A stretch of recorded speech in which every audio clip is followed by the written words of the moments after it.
ने एंटी नक्सल ऑपरेशन बारिश में जारी रहने वाला है। जी हां, एंटी नक्सल अभियान पर माफ कीजिएगा, गृह मंत्री विजय शर्मा का बड़ा बयान सामने आया है। चुनौतियों के बावजूद जवानों के हौसले बुलंद है, जवानों को लगातार प्रशिक्षण मिल रहा है।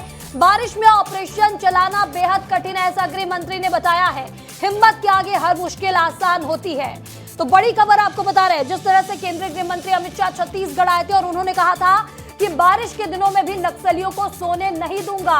ऑपरेशन बारिश के दिनों में भी इसी तरह जारी रहने वाला है, क्योंकि 2026 31 मार्च का टारगेट है। 31 मार्च का वो संकल्प है जब छत्तीसगढ़ से नक्सलवाद का सफाया होगा, जिसे लेकर अब बारिश में भी एंटी नक्सल ऑपरेशन जारी रहेगा। इसे लेकर गृह मंत्री विजय शर्मा ने भी बयान दिया है। के मौसम में काफ़ी मुश्किलें सर्च ऑपरेशंस में आती हैं, परंतु जवानों के हौसले के सामने सब कुछ छोटा पड़ रहा है। जवान बस्तर में उन्नति का मार्ग प्रशस्त करने प्रतिबद्ध हैं। विभिन्न प्रक्रियाओं को करके ये सुनिश्चित किया गया है कि ये ऑपरेशंस जारी रहें। बारिश में भी ऑपरेशन न कम होंगे न रुकेंगे। इस खबर पर ज्यादा जानकारी के साथ हमारे सहयोगी खोमन साहू हमारे साथ जुड़ चुके हैं। खोमन, हमारे जवान बारिश में भी एंटी नक्सल ऑपरेशन में जुटे हुए हैं और उनके हौसले बुलंद हैं, और इसी बीच गृह मंत्री विजय शर्मा ने बयान दे दिया है कि हम पीछे हटने वाले नहीं हैं, बारिश में भी ऑपरेशन जारी रहेगा।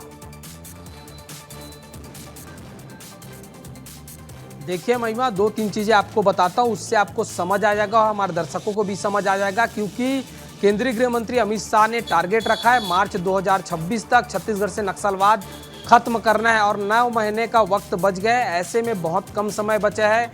यही कारण है कि केंद्रीय गृह मंत्री ने बयान भी दिया था और साफ तौर पर ये इशारा कर दिया था कि बारिश में भी जो है नक्सल ऑपरेशन नहीं रुकने वाले। यही कारण है कि जब बारिश शुरू हो गई है छत्तीसगढ़ में, ऐसे में भी एंटी नक्सल जो ऑपरेशन है वो चलाए जाएंगे। हालांकि इसके पीछे लगातार जो जवानों को प्रशिक्षण दिया जा रहा है कि अगर बारिश हुई तो किस तरीके से जो है नक्सल ऑपरेशन को अंजाम देना, उसके लिए बाकायदा विशेषज्ञों द्वारा जवानों की ट्रेनिंग दी जा रही है। ट्रेनिंग देने के बाद ही नक्सल ऑपरेशन के लिए आगे भेजा जा रहा है, क्योंकि बारिश में नक्सल ऑपरेशन को अंजाम देना, नक्सलियों को मारना मुश्किल काम नहीं है। क्योंकि लगातार जो बारिश होती है तो ऐसे में घने जंगल हो जाते हैं, और जो गर्मी के दिन में साफ तौर पर पत्ते झड़ जा रहे थे तो बहुत दूर तक जवानों को दिखाई देता है, लेकिन ऐसे समय में काफ़ी मुश्किल हो जाती थी। तो उसके लिए बाकायदा जवानों को ट्रेनिंग दी गई है। ट्रेनिंग देने के बाद जवानों को एंटी नक्सल ऑपरेशन के लिए नक्सलियों से लड़ने के लिए भेजा जा रहा है। अब आने वाले दिनों में आपको दिखाई देगा कि बहुत सारे ऐसे नक्सली हैं जो मारे जाएंगे, क्योंकि लगातार केंद्रीय गृह मंत्री अमित शाह जब भी छत्तीसगढ़ दौरे पर आते हैं ये कहते हुए नजर आते हैं कि हम नक्सलियों को छोड़ेंगे नहीं, या तो आत्मसमर्पण करें या तो गोली खाने के लिए तैयार रहे। तो कुल मिलाकर समझा जा सकता है सरकार ने जो टारगेट रखी है उसको लेकर जवान अपने हौसले के साथ आगे बढ़ते दिखाई दे रहे हैं। जी बिल्कुल खोमन, सही कहा आपने कि बारिश को लेकर जो जवान हैं वो लगातार बारिश में भी ऑपरेशन जारी रखे हुए हैं, उन्हें स्पेशल ट्रेनिंग दी गई है, और जिस तरह से संकल्प लिया गया 31 मार्च 2026 का, इससे लेकर जवान आगे बढ़ रहे हैं। इस तमाम जानकारी के लिए आपका बहुत बहुत शुक्रिया।